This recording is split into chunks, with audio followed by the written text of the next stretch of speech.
பாஜகவின் நட்சத்திர வேட்பாளர்களான மாநில தலைவர் நயினார் நாகேந்திரன், டாக்டர் தமிழிசை சவுந்தரராஜன், வானதி ஸ்ரீனிவாசன் ஆகியோரும் தோல்வியை சந்தித்தனர். இது பாஜக டெல்லி மேலிடத்தையே ஆடிப்போக வைத்துள்ளது. இந்த நிலையில் கட்சியின் அடுத்த கட்ட நடவடிக்கையை பாரதிய ஜனதா தேசிய தலைமை தொடங்கியுள்ளது. தமிழக பாஜகவின் படுதோல்விக்கு என்ன காரணம் என்பது குறித்து ஆராய்ந்து அறிக்கை அனுப்ப மத்திய பாஜக அரசு கேட்டுக்கொண்டுள்ளது. இதற்காக விரைவில் தமிழக பாஜகவில் குழு அமைக்கப்பட உள்ளது. இந்த குழு தோல்வி குறித்து ஆராயும். கடந்த நாடாளுமன்ற தேர்தலில் பாரதிய ஜனதா 12 இடங்களில் 2ஆம் இடம் பிடித்தது.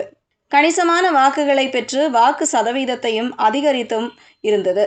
ஆனால் தற்போது நடந்த சட்டசபை தேர்தலில் பாஜக பெருவாரியான வாக்குகளை இழந்துள்ளது குறித்து குழு ஆராய இருக்கிறது.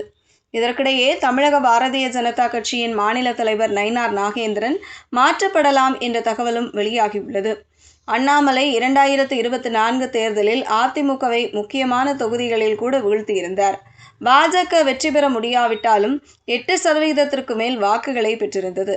ஆனால் இப்போது பாஜக மோசமாக தோற்றுள்ளது. இளைஞர்களை கவரும் வகையில் அண்ணாமலை இருப்பதால் அவரை பாஜக மாநில தலைவராக மீண்டும் நியமிக்க வேண்டும் என்று அவரது ஆதரவாளர்கள் கோரிக்கை வைத்து வருகிறார்கள்.